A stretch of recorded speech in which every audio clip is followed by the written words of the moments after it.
talk about the who, when, where, the basic concepts of flipping properties. So this is day 2. So if you didn't catch day 1, you definitely needed to look at day. Well, if you didn't catch day 1, you need to go day 1.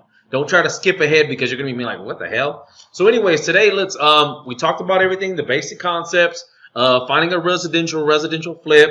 Now we're gonna be talking about day 2. We found a property. Now at this moment, you have found a property. Now what you need to do is negotiate that product. We need to negotiate that property and keep on negotiating every single thing and every single step. So that's what we're going to be talking about today, is basically saving money and keep on saving money, because at the end, you don't really make money when you sell. You make money when you buy. We have to buy dirt ass cheap. So yeah, and by doing that is by cutting costs, just hammering away. And you're thinking to yourself, well, I'm not that type of asshole, I'm not that kind of asshole to be cutting costs, and I'm that type. You need to either change to become that type of asshole, because this is money, and I promise you, if you don't do it, somebody else will. And this is just business. You will never see this person again, most likely. This seller that you found a house with, you need to get and hammer away and keep on hammering away to get as much money in your pocket when we sell that house. Do you understand me? I hope to God you are listening, because this is not a game, especially when it comes to if a market shifts and at the very end you just need to, if something happens, you need to just barely break even and get your money back. Maybe you learned a lot in the process and you have some of your money, a lot of your money in it, but at the bare minimum, you need to just break even. And we'll talk about that probably in day 20, because that's a big deal. About sometimes you just need to walk away from a deal, cut your losses, and most of the time, if you follow the steps, you will just cut your profits and get your money back, so you don't lose. And you just learn from your mistakes and move forward on the next one. I've never lost any money in my investment properties or with any of my investors. At the worst case scenario, I cut my commission from $60,000 to $10,000. It was like a couple $1 million on the house, and we just broke even. When you remember when the oil industry in Houston had that little pitfall. What was that, like 2 or 3 years ago? It was like the market was so high and gas was like $4 and something. Then it just dropped. We don't know what happened. The oil industry went crazy. Well, that's when the $1 million houses just took a plummet.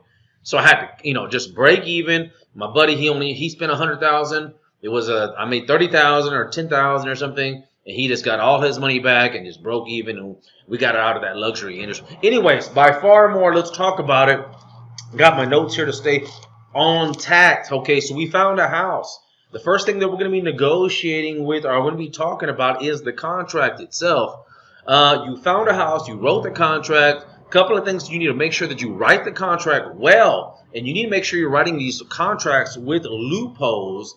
And the loophole is just basically allowing you to exit out of the contract in case anything, you just change your mind, you found another property, you just may found foundation issues, you see the rehab is too much work, and just something. Anyways, these loopholes allow you to exit out of the contract totally free. It's the buyer's option. Now, the seller does not have that option.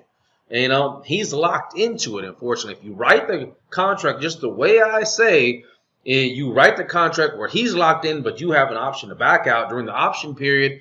And then you also have another option I like to use called the financing option. If you have a contract with financing that you state that I can't get a loan.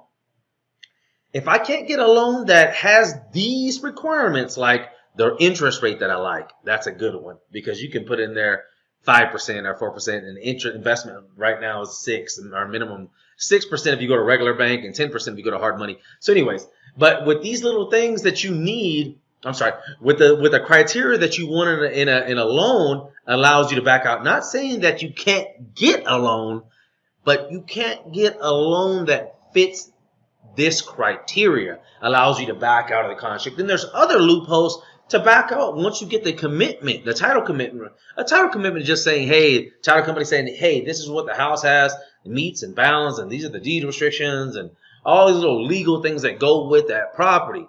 Once you get that title commitment, you can say, oh, I just don't like something with the title commitment. So there's a lot of little loopholes you can write in, and you got to watch out if you're a seller, because a savvy buyer like myself can exit out or lock you in and then renegotiate. And we're talking about renegotiate now, so you're going to learn some of my tactics.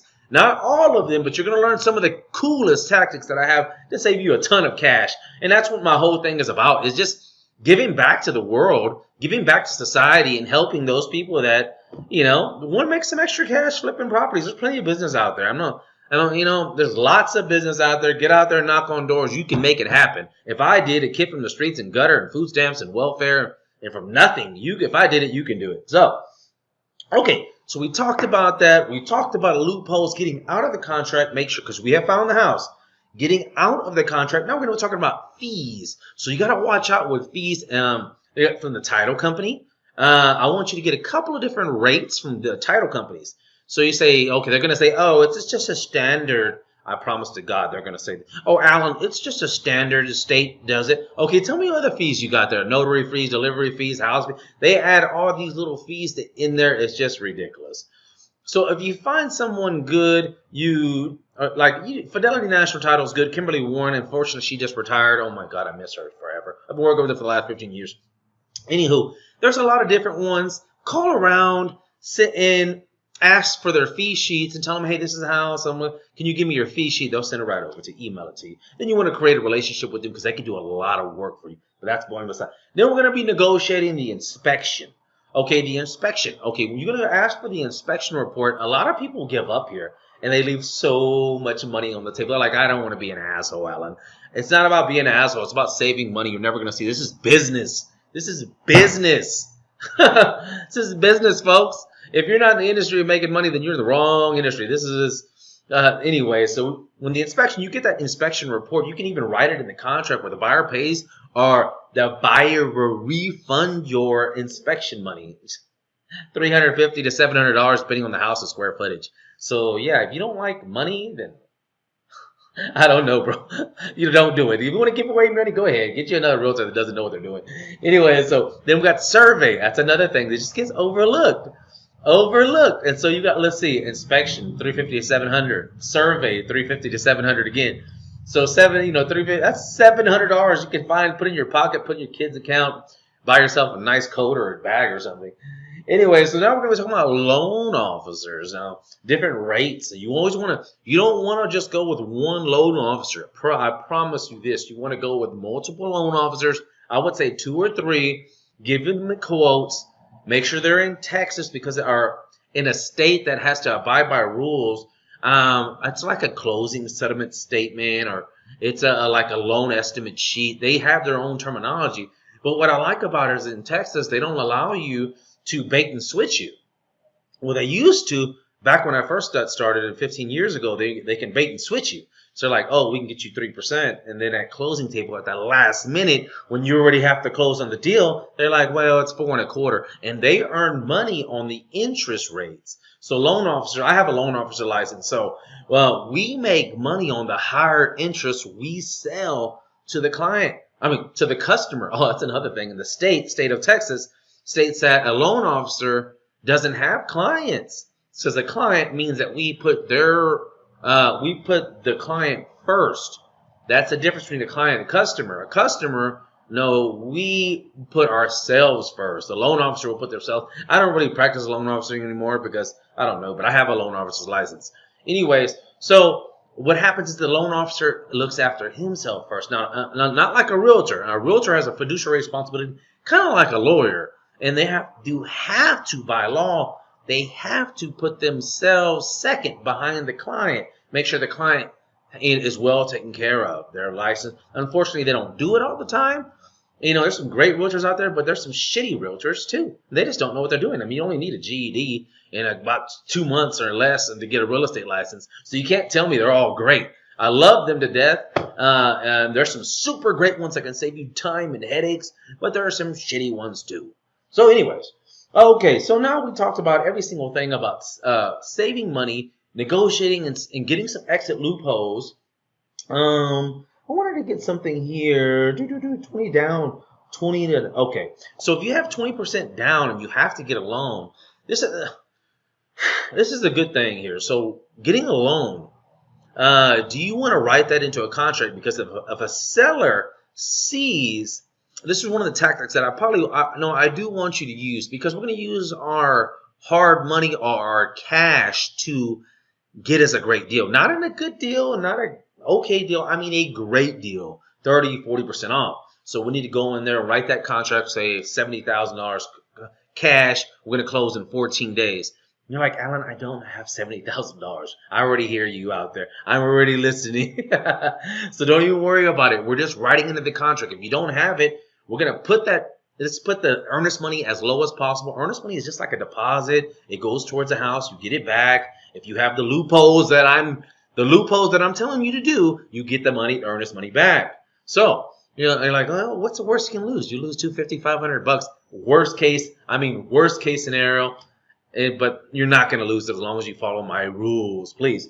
Okay, so we're going to write that down. In our next class, we're going to talk about how to get the money to close on the properties and even give you the money to fix it. It's just ridiculous how easy it is. It's so crazy how much money's out there, but it takes a little bit of effort and a lot of smarts, a lot of knowledge. You got to get with a group of people that really know what they're doing. But you're taking this course. I mean, you're taking this free course. And so it's like a step in the right direction. Okay. Oh, we forgot to stick the appraisal. So the appraisal is a big benefit. It's a big, big benefit for you. And a lot of people don't know this. They're like, okay, so if you're the buyer and you get an appraisal on the property, if you're getting an appraisal on the property, first of all, you need to make sure the seller pays for it.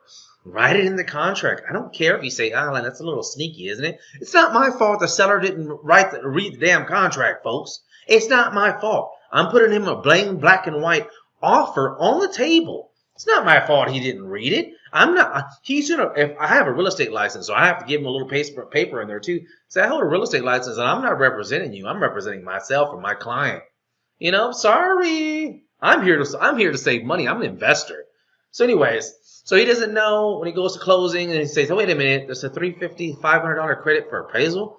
There's a $350 to $700 credit for inspection. $350 to $700 credit for the survey, the inspection, and something else, and the appraisal. So that's money. It's like $2,000 in my pocket. Going on vacation, bro. Going on vacation. You just leave so much money on the table. It's just crazy that people do this. Okay, so what else? That sounds good. I think that's a great head start on day 2 of just locking down a deal and flipping properties, and then renegotiating, keep on hammering away at that seller, because business is business. Business is business. And if you don't have the heart for this, then you need to get someone like myself to negotiate for you. Yeah, because you just got to be a monster at it. Just recently, my client, this happened right now, to Terry Newton. She's like, oh, I think I'll probably get a 141. I end up getting her 158, just hammering away. She's like, you sure? I'm like, yeah, we got 158. 158, I got her $18,000 more. Then on the new house that she bought, the new construction is like, now. I just kept hammering away, being nice, hammering away, saved it from like 265 to 255. So I got 18 plus 10, 28,000. I took home like 9. So I think 9,000. That's not bad. She saved 28,000, and then or she made her save 28, and I got 9 of it. So that's cool. We all win. I'm happy. I'm good at my job. I can't help this. I've been doing it 15 years. Anyway, you guys, God bless. This is day 2. Man, you subscribe, hit that notification, whatever you see this, because I promise you, in these courses, you're going to learn. You're going to save money on this. You're going to learn from this. I guarantee it. I'll talk to you guys soon. God bless. And guys, make sure to follow me, hit that notification bell so you can get free training, free tips every single week, sometimes daily. Subscribe.